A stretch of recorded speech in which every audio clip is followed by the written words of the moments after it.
Welcome back to Videogame Sommelier. Here we are in the shallows where there's still Petting the sea danger. lizards.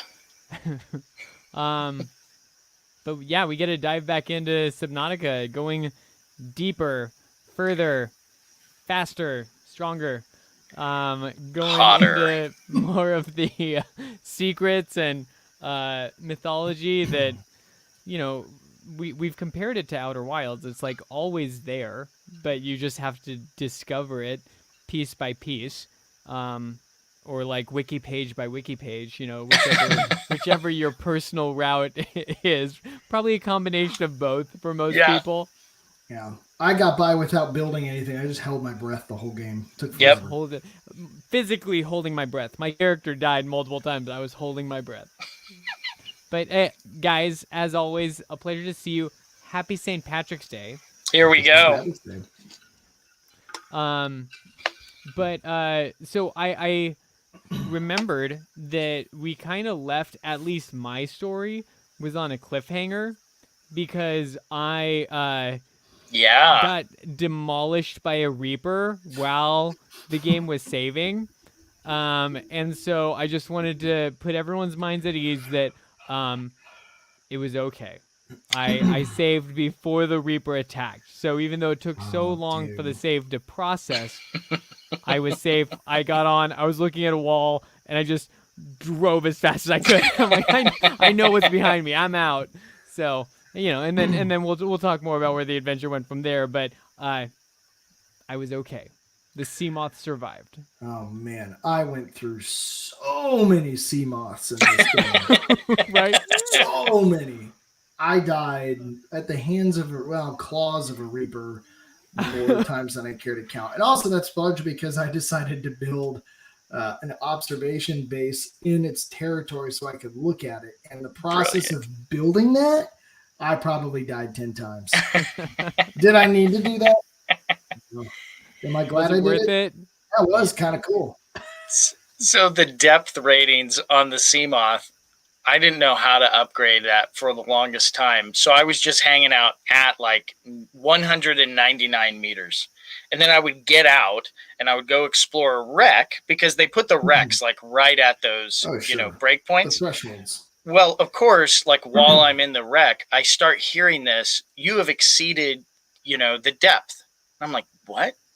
Oh, wait, that's not me. That's the sea moth. And so I race out and I find out that it has gone under attack by bone sharks and they have pushed it below the depth threshold. So now it's taking damage over time. And by the time I swim up to it, the whole thing breaks. And then you're just grabbing the pieces with your repair tool. I can fix it, right? I can fix it. No, I think I had about 30 seconds of oxygen left, so I just went straight to the surface. I think I told you all this. I got the max depth I could get, and I built a base down by like this giant tree cove thing, like in the bottom of the ocean. And I built a moon pool where you can park it and stuff. Oh yeah. I built the moon pool so low that every time I went down to dock it, I was taking damage because it was below like the lowest threshold. So then it would get repaired, but even when I would undock it to drive it, it was like getting beat up. So I'm like, man, so funny. I was too lazy to rebuild and configure it all, so I just was always repairing the thing. So for this wrap-up conversation on Subnautica, we want to just totally spoil this game. And we were really light on talking about the story and, frankly, like the plot of the game. And so I think we should just dive into that. But I also want to hear in the course of this conversation, like what your coolest bases were. Because base building is like a big part of this game. And if you were able to build a cool base and where you chose to put it, I mean, at some point there's like functionally where it's like helpful to have bases. But then in the end, it's like you build a window because you get to look out at the water and your cool vista is like unique to you. And that has no gameplay purpose. It's just cool. Like 3/4 of my bases had no gameplay purpose. Yeah. So I'm gonna start and just I didn't build any cool bases, and that's why I'm starting because it's just gonna go up from here. But I shared with you guys that last week we had a bit of a COVID scare at my house, so my wife and I took our kid and left.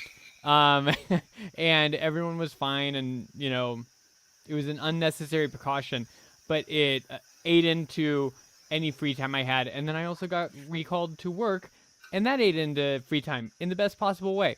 So I did not have as much time to just enjoy and linger in this game yet. So I'm just really excited that I still have it, on my PlayStation and get to revisit it as time goes on. But I have no cool bases. My base was very functional, served me well, and then I brought back a little Aurora ship, and that's the only decoration I have in it. But I have it in there, so that's where my base stands. You can also start a new game in creative mode. And if you've not done that, creative mode gives you access to all of the blueprints from the start, and none of it requires any mining. So you can just build freely. You just build anything you want. Exactly. It deactivates the story. Do that. Yeah. So you can't experience the story, but you can build cool bases, and that's part of the enjoyment of the game. And so that unlocks that without any of the, effort. Yeah. I was flirting with that because I figured out how to do the developer keyboard. Right. And so I was just giving myself whatever I wanted to allow myself to proceed a little bit faster. So, Jimmy, when you said you went through a bunch of sea moths, I did too, but I became less and less attached to them. Because it was item sea moth 1, all right, get in and go. Yes. No, I built a lot of bases in a lot of different places, and I had a couple. I had one, the main cool one I built, if you haven't found it yet, is the giant tree cove. That was my favorite spot in the game. It was like this little hidden underwater oasis with this big tree looking thing that glowed blue and purple, and it has it was just like the neatest thing. And so I built a pretty extensive, that became the main home base for me about, I don't know, 3/4 of the way through the game, I'd say. And then kind of in-game base location. Yeah, and then I found I was spending, because at that point in time, most of the storyline was requiring to be deep under, at the bottom of the ocean, like the volcanic pits and stuff. So that was kind of like the main spot. And then I would build little checkpoint things along the way. That was my favorite spot. I did build a tiny small base in the lava area with an observatory so I could see those sea, the giant things swimming around, just because. And so that spawned the sea dragons. Yes. And that then spawned what will be I'm going to say the most useless and coolest base I did late in the game. I was like, I need to get close to a Reaper.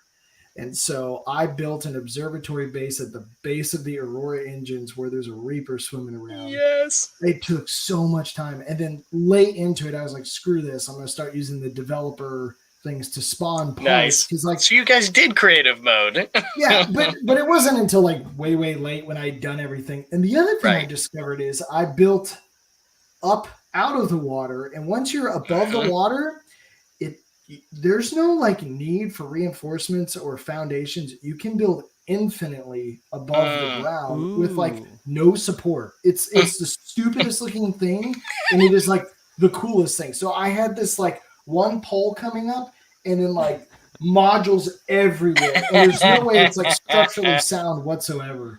But the physics of this are questionable, but everything about it is awesome. Yeah, no, it's just if you like sandbox games, if you like the ability to just create for the heck of creating or build for the heck of it, this is just addicting as heck, because you get to a point where you're like, what would it be like if I built this? There's no reason for half the stuff you're doing other than it's just fun to create.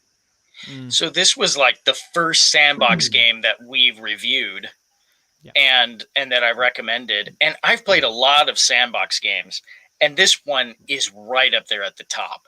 It's just there's so much interest in the ocean, and the way they craft these different biomes makes you feel like you're constantly wandering into these totally varied, bizarre locations that have hidden dangers and secret passageways and stories.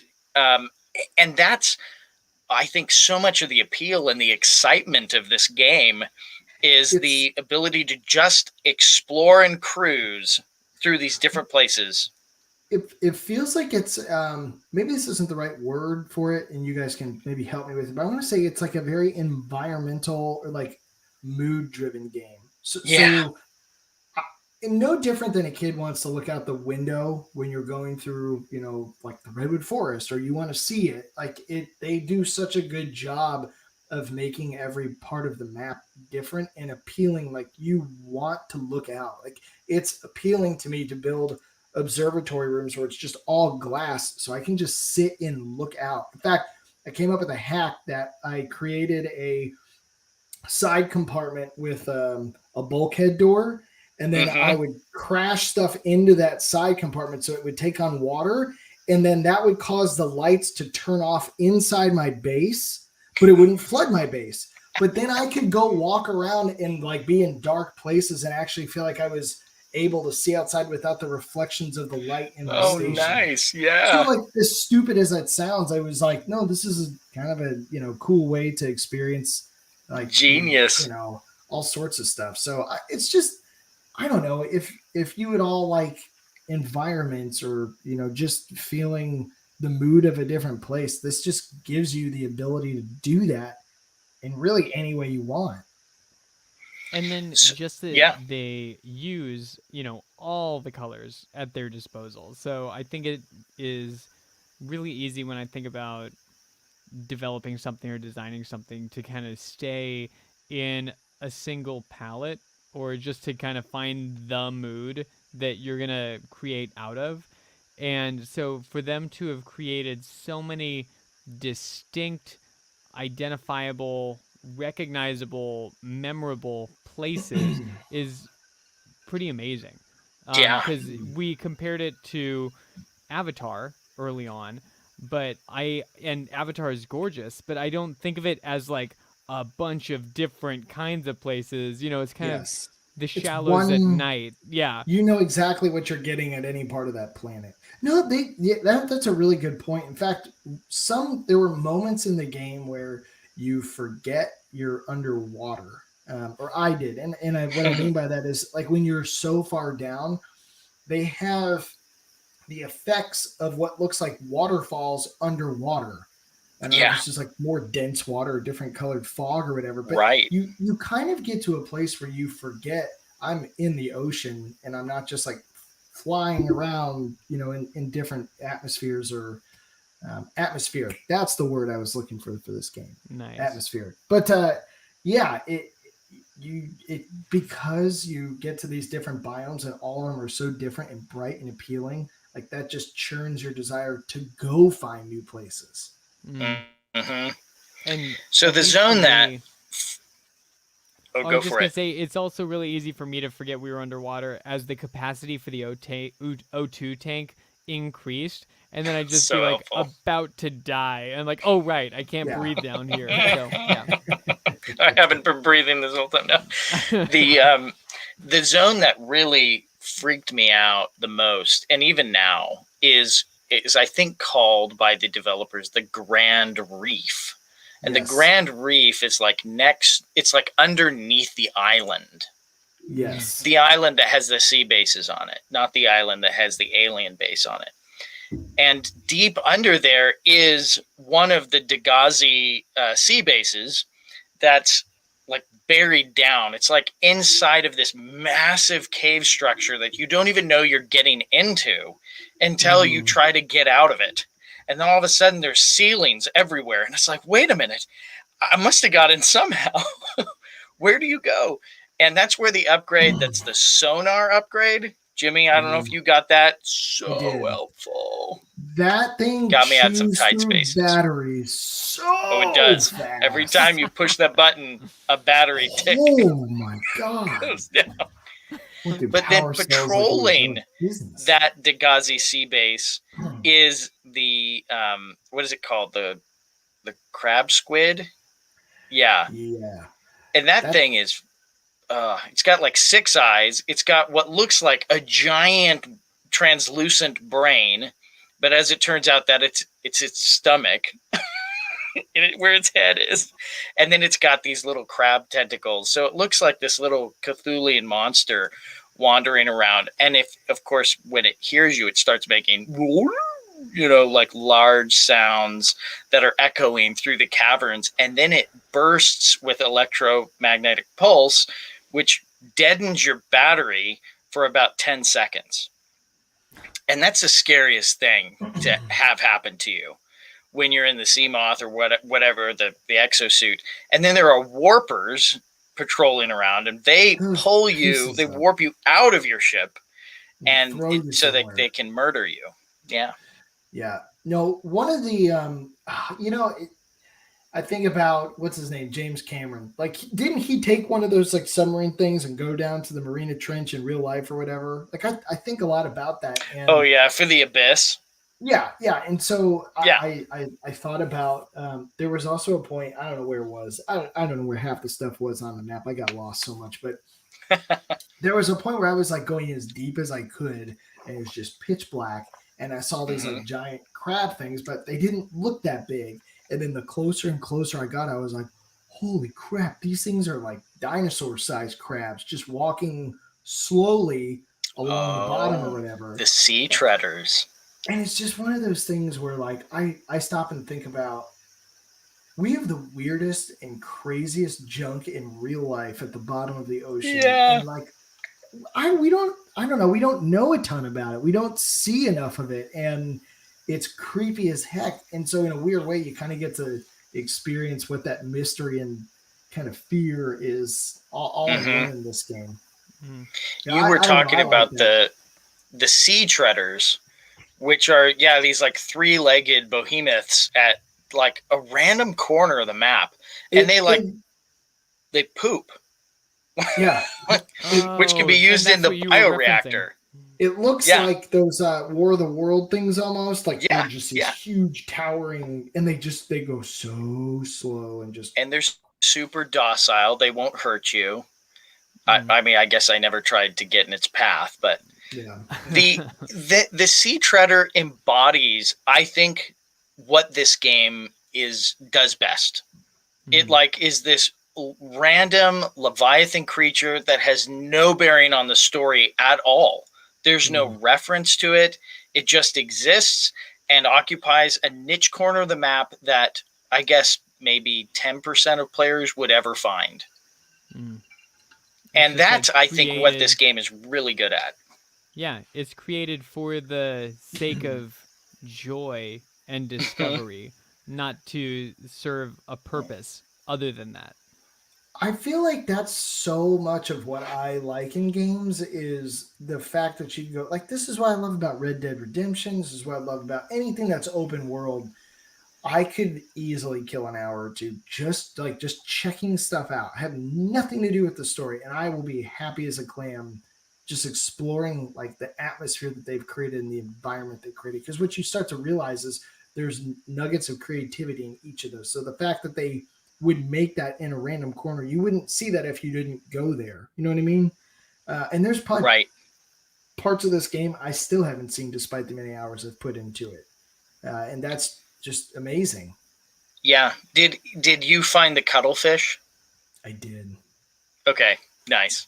I did find him. Yeah. He's almost a secret. Yeah. Yeah. I mean, that's just what's so fun is the exploration piece of it. So that's why it's fun when you can finally build the Cyclops, a huge submarine, and then you can feel like that's like a mobile base, and you can, just rock and roll with that thing for a long period of time. It's that whole experience is fun. Even if you're not like doing anything other than just exploring, it just feels fun to go out and explore and see stuff. So this game does have a story. It does have a story. We should probably talk a little about that. We should talk about it. It is very telling that we don't end up talking about it when we just are gabbing about the game, because unlike every game we've played so far, this story is almost unimportant. It kind of lays under the surface. And really it doesn't have a lot of pull to it. I mean, frankly, the story, I did not get very emotionally invested in the story, but I did get emotionally invested in my departure from the planet, which was different than the story. It was like totally separate. Yeah. So let me those life pods and discovering that everyone's dead and apparently eaten, because you don't find any bodies either.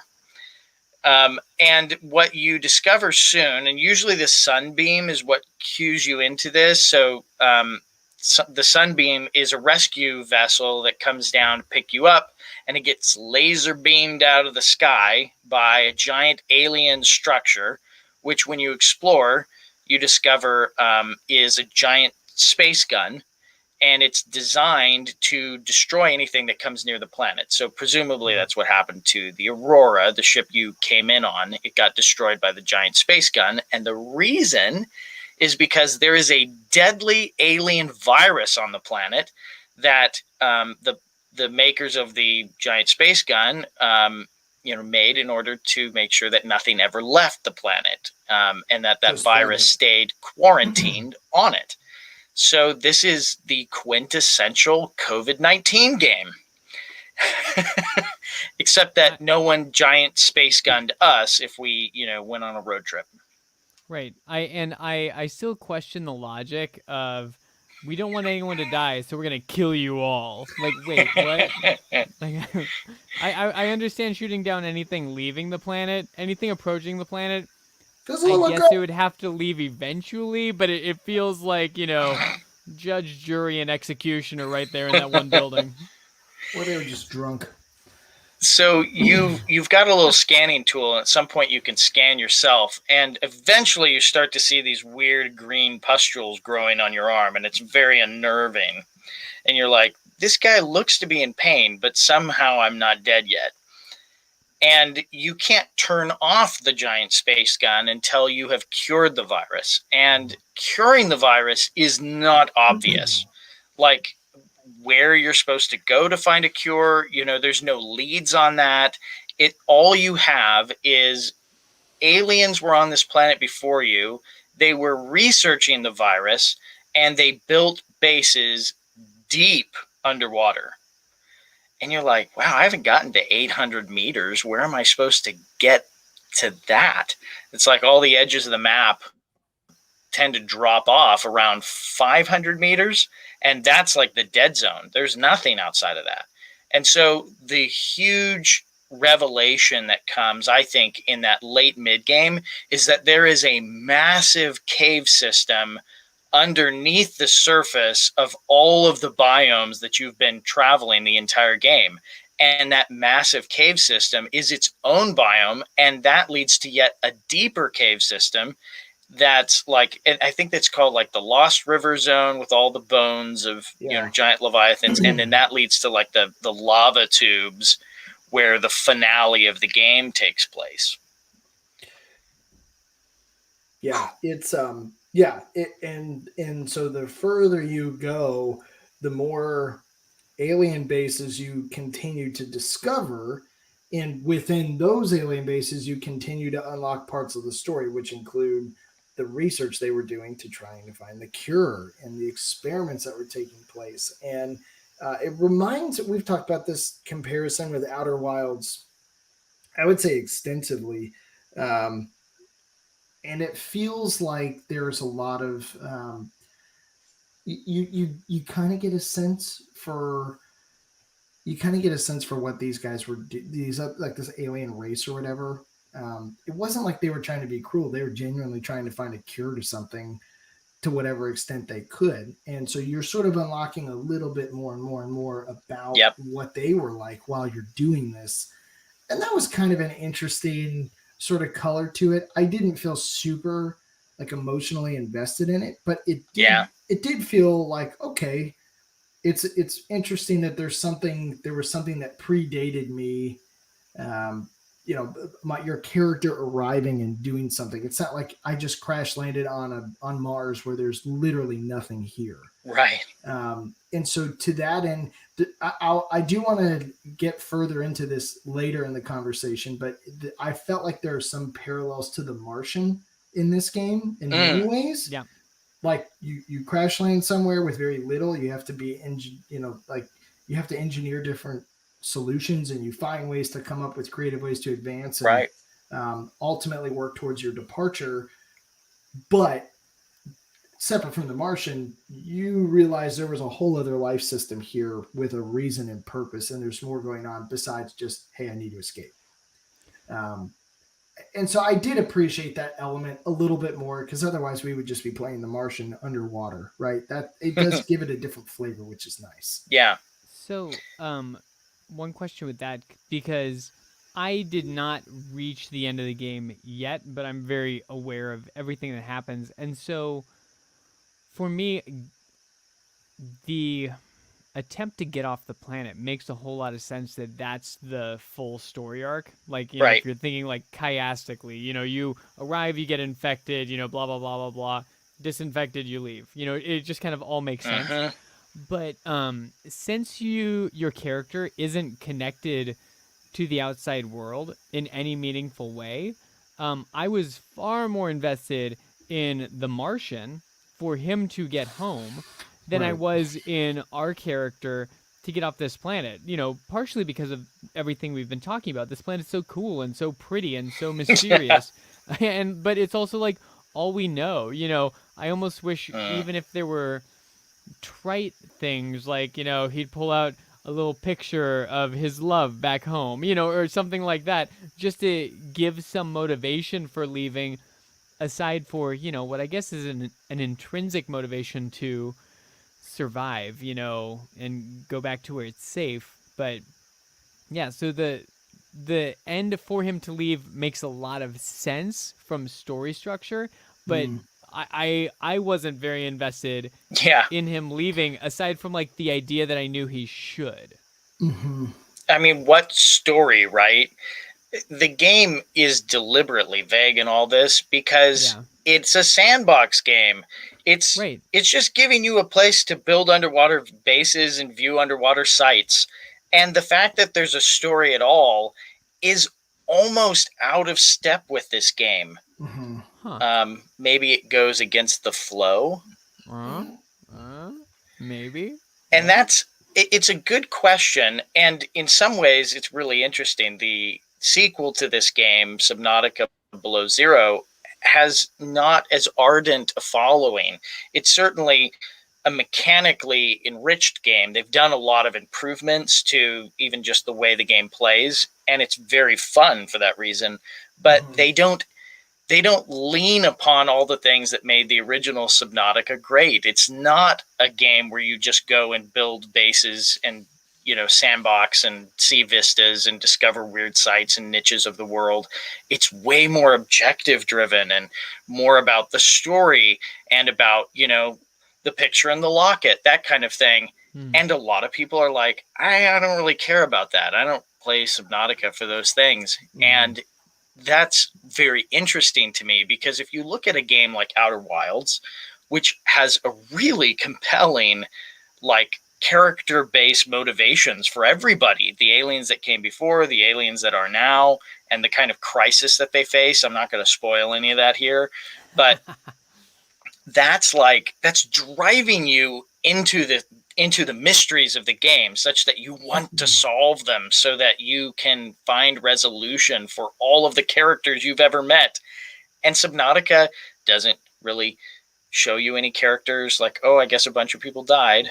Not sure that I care about any of them. Even the Dagazi survivors that seem to make it for some time, like, I mean, they seem interesting, but I don't really know if I care about them. It didn't feel key to the story. So it's almost like if I had never discovered that, it doesn't seem like I would have lost out on any of the experience or overall plot line. Exactly. It just sort of seemed like a side tangent. No, I mean, we've talked about this prior, but Outer Wilds has that weird, perfect interplay between story and open, like just free exploration. Right. And this felt okay. So, but in all fairness, Outer Wilds is not a game about building bases. It's just, hey, you can approach the story in whatever way you want. So the freedom really lies within how you approach a story.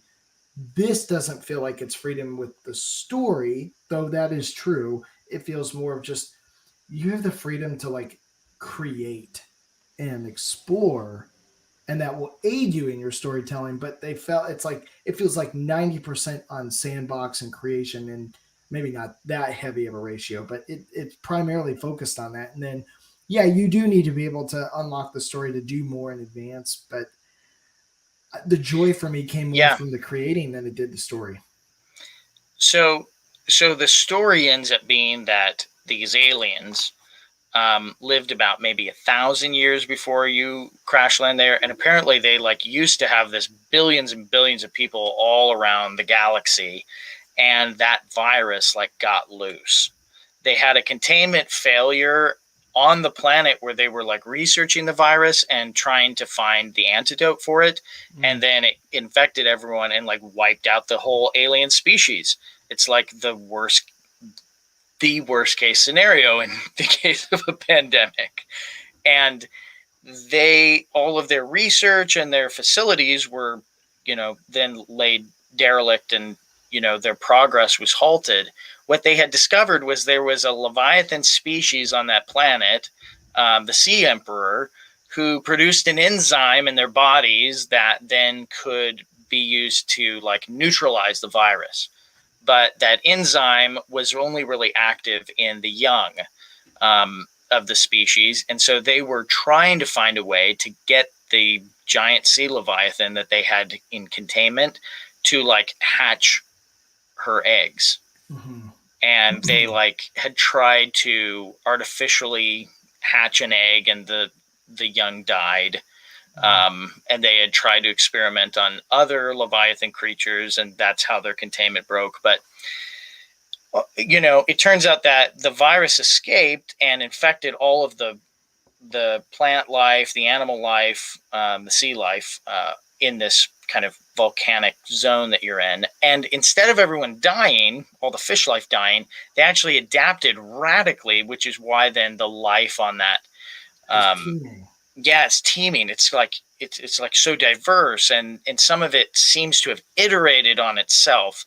And so that's kind of the explanation for why then all these creatures exist. And the reason why they survived the virus is that the Leviathan creature is intelligent and has been subtly influencing things for the last 1,000 years, mostly through the little peeper fish, by sending out some of that enzyme into the ocean in order to keep the virus at bay.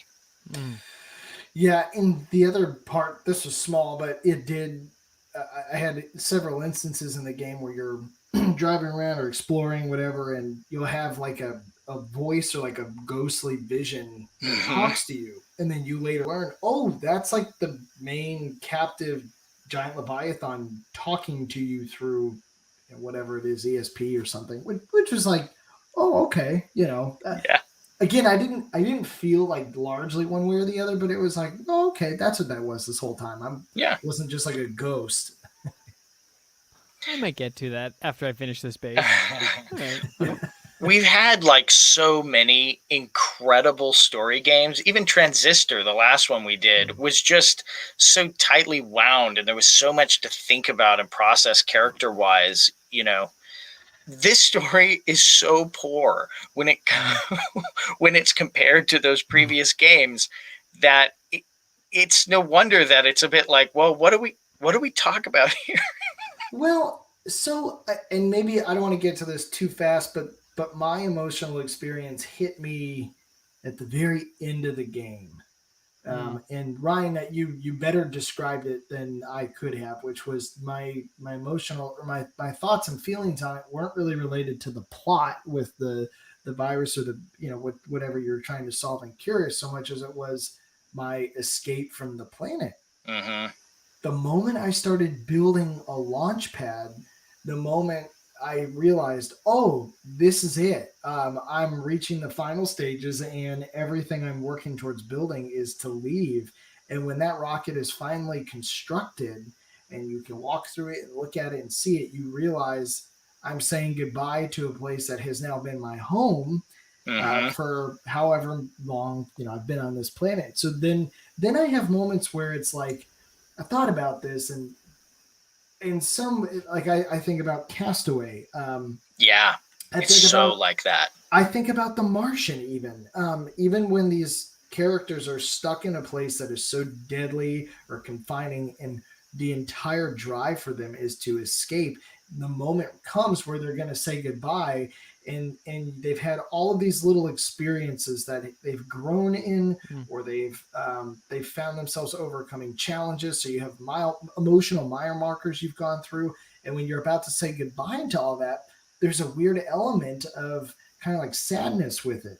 Like, yeah. You know what I mean? You look back and it's almost like, thanks, I made it. I'm grateful for the things that got me through it. And there's a weird element of, I don't know if I want to go. You know what I mean? Yeah. Well, you're leaving behind all those sea bases, right?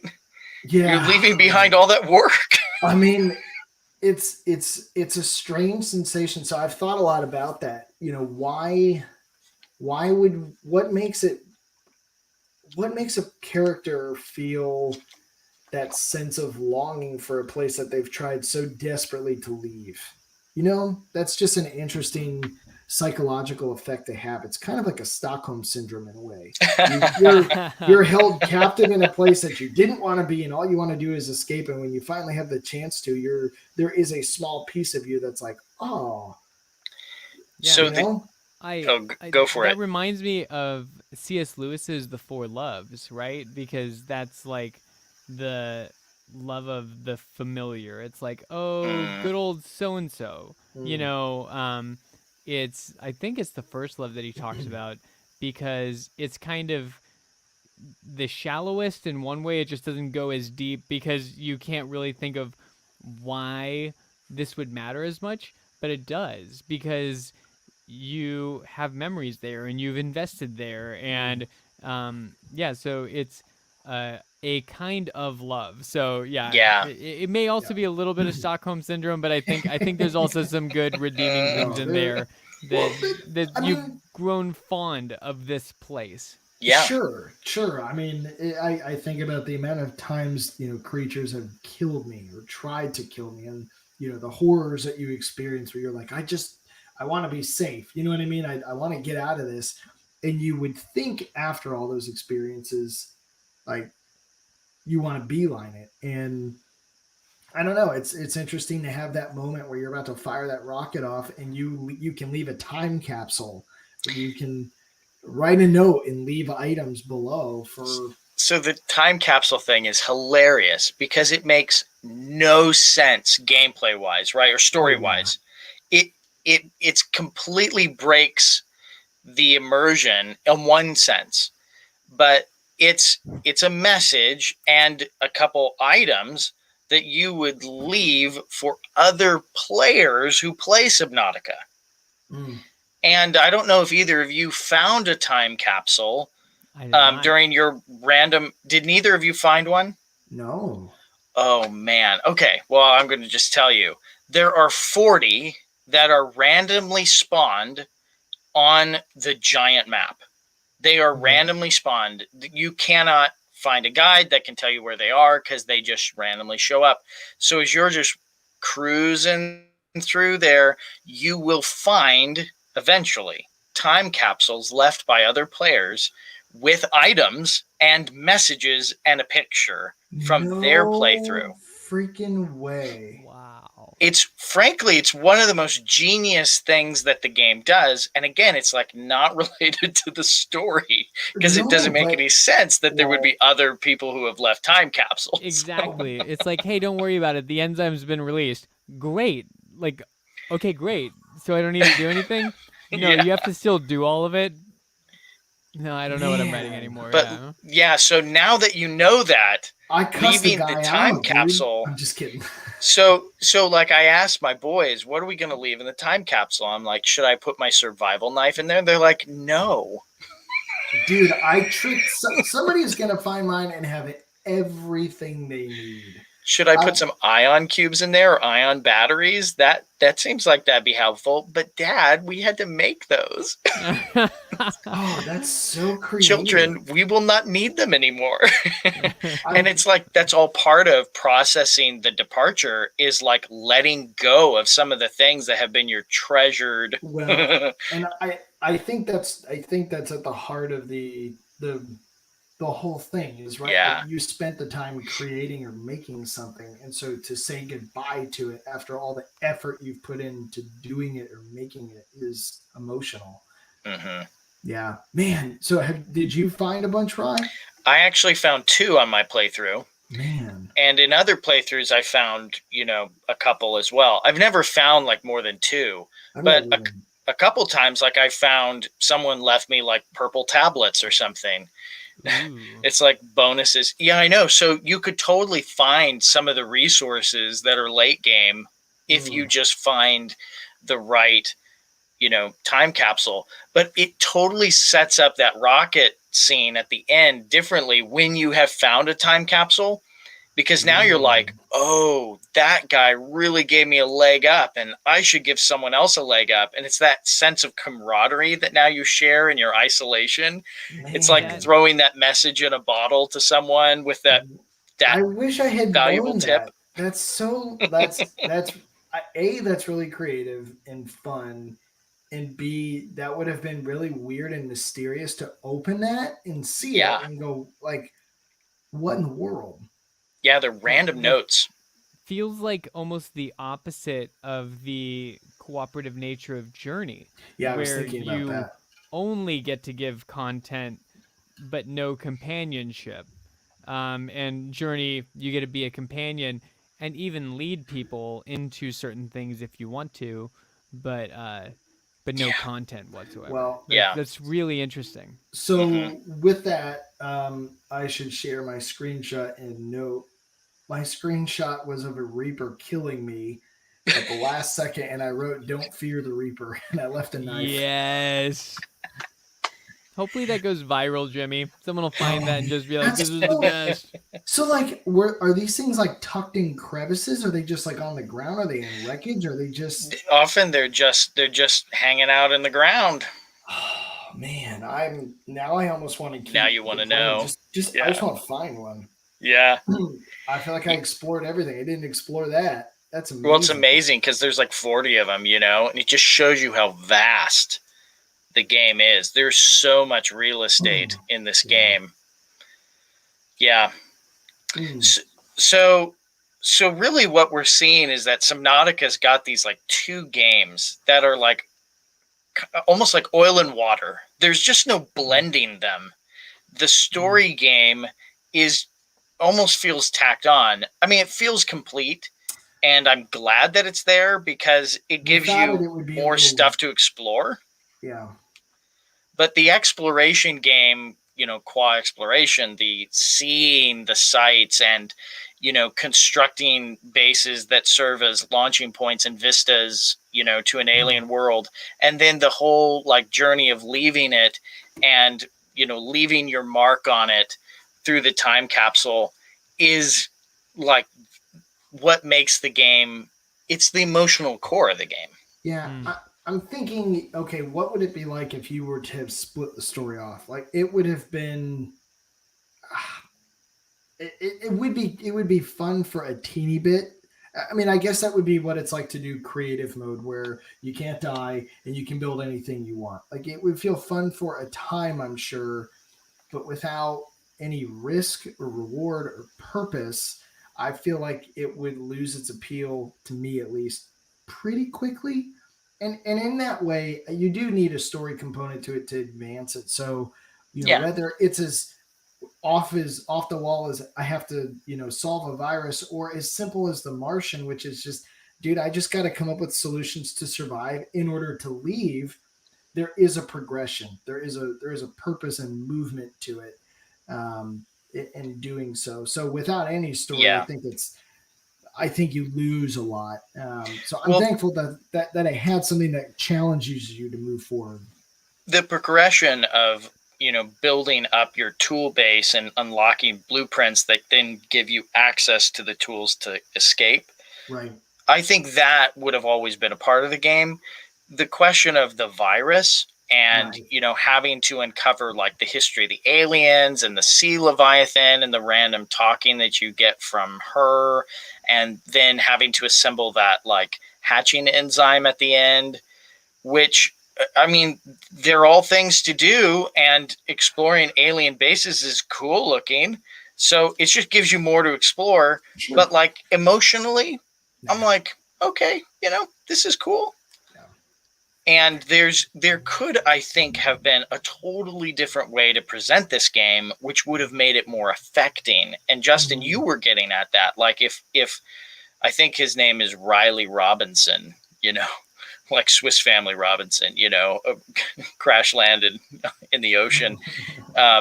If he was given more personality or more of a reason to escape, or that the virus affected him and you lost access to certain tools or something because the virus was eating away at you and you felt some limitations because of that, or if the aliens themselves were present in an emotional way in the story, like they are in Outer Wilds, you get to see how they lived and died for each other. All of that would have made the story in Subnautica, I think, more affecting. And so when you encountered a new alien base, you wouldn't be going, oh, these are the same halls that I've seen before. Instead, you'd be going, oh no, what happened in here? What tragic tale? Alien? Yeah, which alien is this? Yeah. And it's so interesting as we have these kinds of conversations, because I just vacillate wildly between different opinions. Because on the one hand, this isn't the kind of game I would typically play. And then on the other hand, I love what we're doing with Videogame Sommelier, that it's expanding my palette and expanding my, appreciation of various games. So when I was exploring one of the islands, I had the feeling of like, oh, this is like Halo. And that kind of turned me off for a minute, And if the whole game had been that, it would have been a game I've played before, right? Avoid the spiders, when I had the propulsion cannon, and had the joy of capturing a spider in the beam and then just shooting it into the distance, that brought joy to my heart. But so it's so fascinating that like I feel so fickle sometimes in my own opinion of things, because it's like I'm turned off by something very familiar, but then I resist something that's not familiar. And so, I'm feeling that tension that you're talking about, Rye, of like the sandbox versus the story. Yeah. My default is I want the story. But the thing is, I've played games with stories. Right. I'll play another game with another story in the future. But what I feel like this game provided so uniquely was that experience of exploration, discovery, not knowing what's over that ridge or what's making that sound. Yeah, it's just interesting how I'm caught in that tension. Yeah. Yeah. And I think maybe that's even the purpose. Maybe the purpose of it. I don't know how intentional that is or isn't, but that experience of being caught in the tension is kind of what makes this game stand out a little. I don't feel like one can go without the other. You need the story for it to be appealing, I think. Yet the story is, I would say, its weakest point, even though it's necessary. And so there's sort of this interplay between those two that you sort of balance. But I think that's part of what makes the experience so unique, is you sort of walk through that tension the entire time. So Subnautica was praised for how it delivered its story, which at the time was, and I think still is, really unique. They do not put objective markers in your face.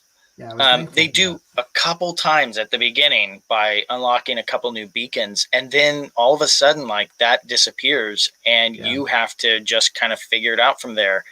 And all of the logs are like added to your PDA, but then you need to find the time and space to read them, which often isn't in that very moment. And if it's an audio log, it doesn't automatically play when you collect it. That's just so different than any other game. And really is, I think, one of the things that makes Subnautica so special, because it's not like in your face about story. It doesn't make story the thing. If you want it, it's there. And you can kind of consume it almost analytically or scientifically. You know, it's not like you're on this emotional roller coaster. Rather, you're like a researcher, and you kind of put those pieces together and you think about it. Even the way the logs are written is very much like a research scientist is just jotting notes. It's not presented in any real digestible way. You have to work to read those logs. Yeah. Well, and the simple nature of it is very realistic to real life, right? Like if you're exploring and you find these logs and you're out in the middle of someplace where you can die or get killed, you're going to pack your crap up and drive back to your base or get in your submarine. And once you know you're safe, then you'll digest it and piece it all together. Right. And so it does employ a little bit of that realism to it, even though it's totally, not even close to real. But you know what I mean? Like you can kind of feel that the normal pattern of how you'd approach those things in real life. So one of the big inspirations for Subnautica would have been Minecraft. And Minecraft is a global phenomenon. Millions of people have played Minecraft, and it's more or less Legos, right? There's all these blocks that you collect and you can build stuff with them. Now, Minecraft also has, I don't know if you'd call it a story as much as like world building, hierarchies that you can kind of explore, get to know, solve, and eventually beat. So there is a sense that your exploration is leading to final conflicts in Minecraft. But obviously, the vast majority of people who play Minecraft never even delve that stuff. They are just interested in the experience of mining and building that and the creative aspect of that game. But, here we have Subnautica. Originally, you had a terrain modifying tool, and you could like dig in the ground and sculpt the landscape. And eventually they removed that because it was like totally destroying performance. Like the game would barely functional the more you mined. Oh my goodness. It is funny. There's already a lot of bugs in this game. There is. Like it ended up happening to me. Many experiences of mine are like memorable ones are related to bugs I came upon in the game. Yeah. Get stuck or something is glitching and showing up in and out of you. That didn't take away from it. So this is probably the closest game we'll ever play to something like Minecraft, because that like sandbox architectural simulation type program is, I just think, outside of our time range. Like the amount of time you need to spend just to learn how to build things and to feel any sense of satisfaction in what you've done, it's just a lot of time. And we don't generally have that kind of time to spend on games. Within the month that we're giving. Within a month, yeah. I mean, you might spend longer, and this becomes your game, and you get really good at it, and you're just this is just your jam. You want to unwind with this kind of game. And we only have so much space for these kind of games in our life, and they're just not suited for the kind of reviews we do on this channel. Yeah. So, I feel like we're getting toward takeaways. Yeah. And so I had I had two things that I was thinking about from this game. One was just our ability as humans to adapt to different changing situations, I feel like this, virus and this planet could have just as easily been a zombie apocalypse in some ways, right? It's just what is this Sure. new force that is against you and against your life that it doesn't matter what your opinion is about it. You're dealing with it now and you have to engage and you have to persevere. And I think, the coronavirus pandemic is probably the closest thing to that for it within my lifetime. I haven't lived through a world war. I haven't, lived through some other life-changing things. And so I think that just comparing this to space exploration or going back a few hundred years just to taking a wagon train into the West, and encountering different bushes and different animals, it's incredible how we adapt and evolve. And it kind of called me to, like, I guess not be lazy, and like be ready for, probably not an alien virus, but, there will be things that come my way that I'll just need to muscle down and deal with it. And so, yeah, it was just kind of calling me to be alert, I feel like, and be ready in some way. And then the other thing I was thinking about was just what an interesting analogy for like the theology of original sin an alien virus is. Because I feel like our character, if you think about this story from the point of view of the planet and its inhabitants, is fundamentally an inadvertent Jesus. He comes to this planet, suffers, is infected, and then cures everything. I feel like you're led to believe the enzyme is just gonna continue to multiply and solve all the problems of this planet.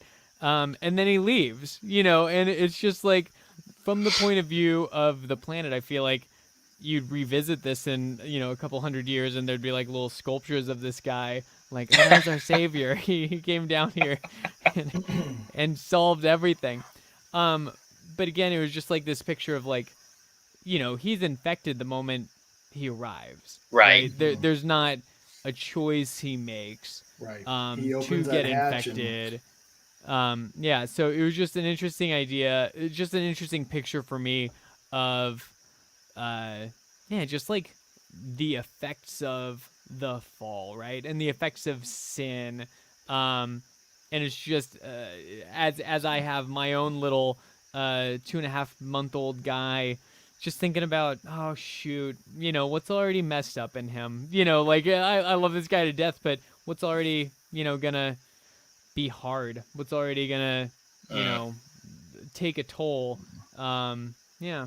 So, but then in the midst of that, being called to hope, and then, kind of like I was saying, to being called to persevering, but, with the hope that, like for what we believe, like, ultimately all of that will be done away with. So, yeah. Those were kind of my two takeaways, which are kind of sideways to this game, but it's just interesting.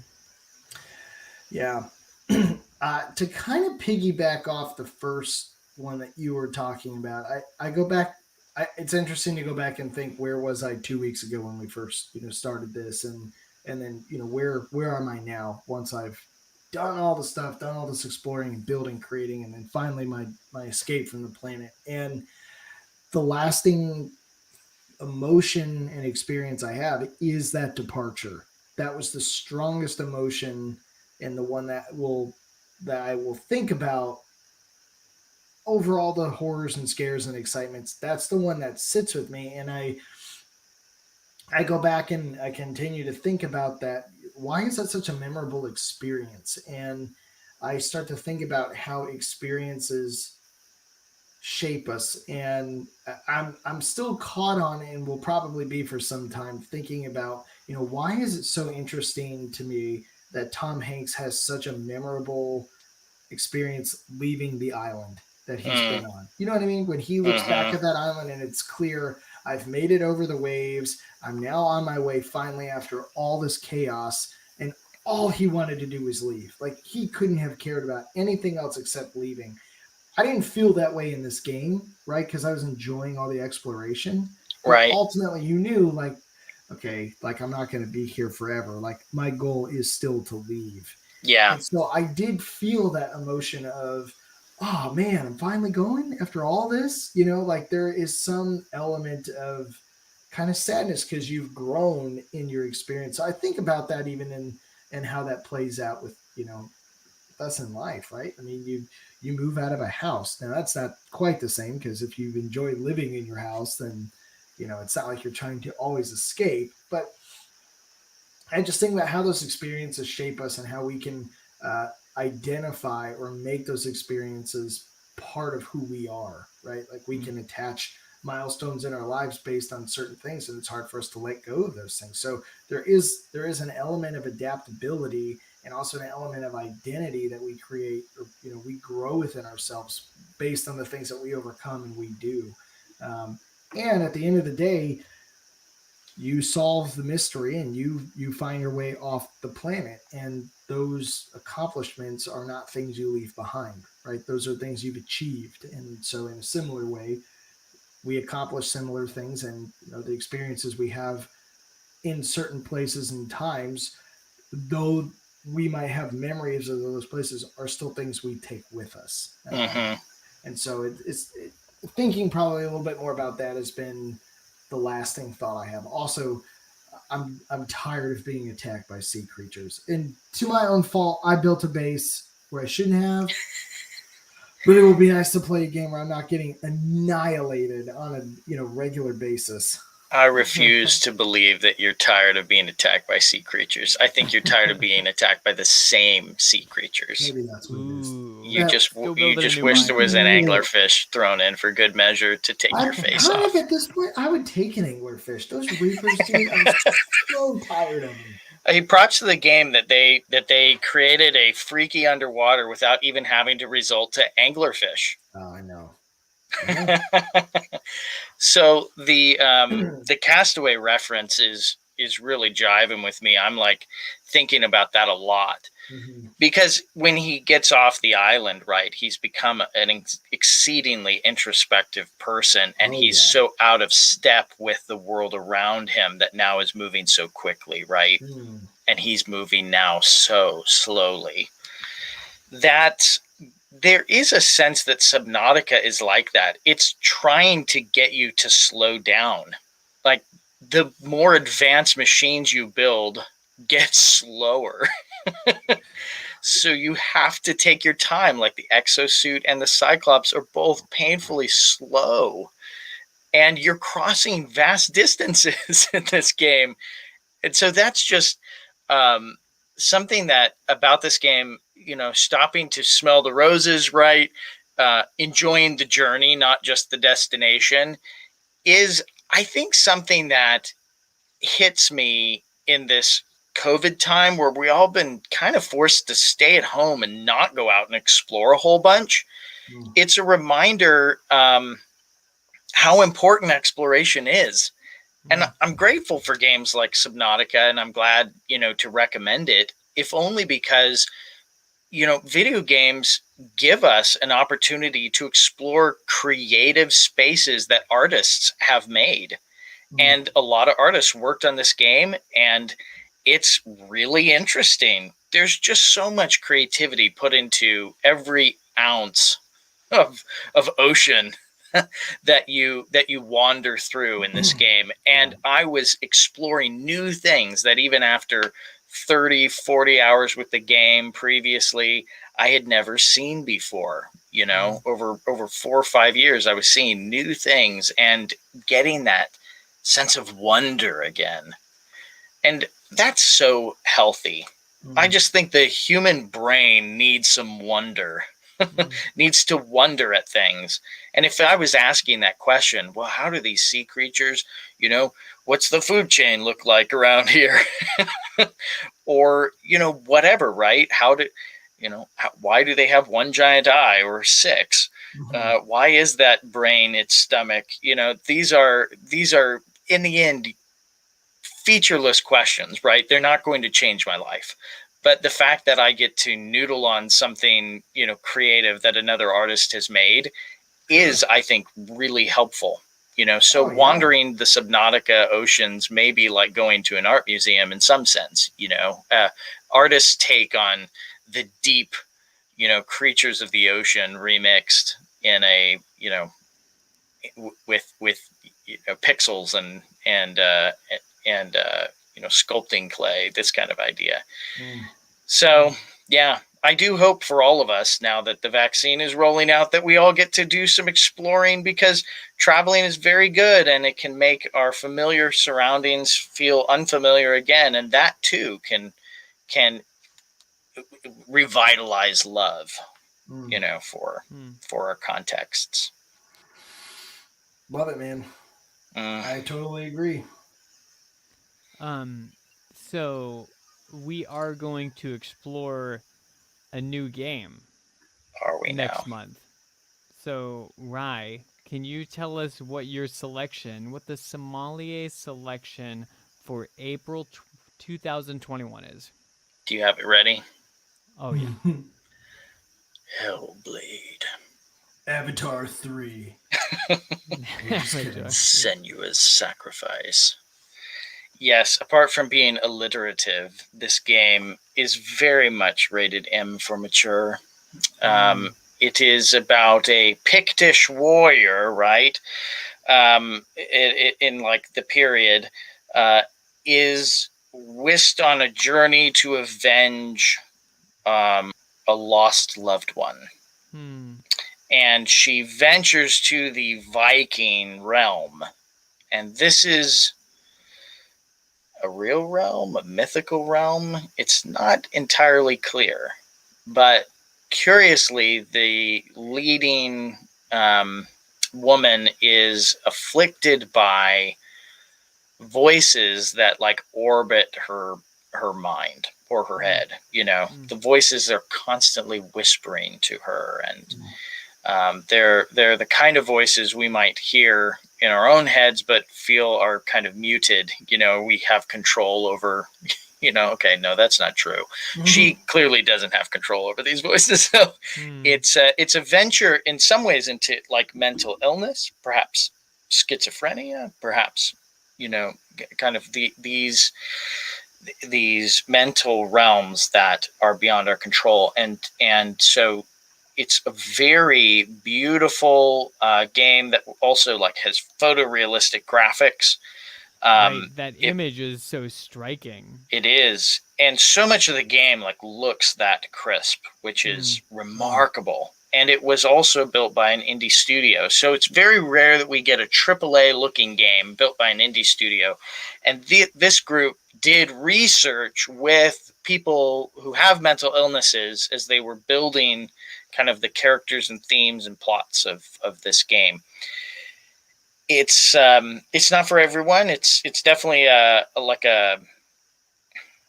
it's like an RPG style adventure game, and it has a very interesting and harsh kind of story attached to it. But the journey is very moving, and it's in VR. Which is another. It's not only in VR, but it's another way that you can play it. And I'm going to bust out my VR headset to try it because I haven't yet, and see what it's like to have those voices actually orbiting my own head. That's just going to be weird. Anyway, Hellblade. It's going to be a good one, and it's yet another totally left turn after Subnautica. Yeah. we left this peaceful alien ocean world and went into a Viking hell. Like, oh my goodness. like a period piece Viking hell. It sounds relaxing. So I was looking at the calendar, and we have 3 weeks until our next show. So in that time, Rye, is there a milestone you want us to get to in the game? Should we just say beat the game by the next show? What are you thinking? I don't think we need to beat the game. If my memory's correct, it's like 10 to 12 hours or something to play. There's maybe 3 main parts to the game. Like getting through 1 or 2 of them would probably be good. Great. But I mean, play and enjoy. And once you get into it, it's going to be hard to put down, I think, because it's a very immersive game, as you can imagine. This and Soma, at your description, were the 2 that jumped out at me as like, oh my gosh, I cannot wait to play these ones. And I've been excited about all the others, but those are the 2 that feel most up my alley. So we've been sitting on this one for a while. We have. Well, you recommended it to me a Christmas ago, so I've been sitting on it for over a year. So I'm happy that this is kind of coming full circle. Yes. So if you guys want to play with us, join us in the conversation on Facebook. We'll be live here on Facebook, YouTube, and Twitch the 1st and 3rd Wednesday of April, talking about Hellblade. So, and then I just found out that there's a sequel in development for this, so I'm kind of fascinated and intrigued by that, and I don't even know what that would mean for this game. So well, gentlemen, great conversation. Cheers to the many bases and submersibles that you left behind, that we're leaving behind. And on behalf of the people still on the planet, thank you for the time capsules that you left. If only we could tell you where to find them. Exactly. Hope someone finds mine. Look everywhere. If you look everywhere, you'll find them. Yeah, there you go. Well, guys, always a pleasure. Until next time, cheers. Cheers. Adios.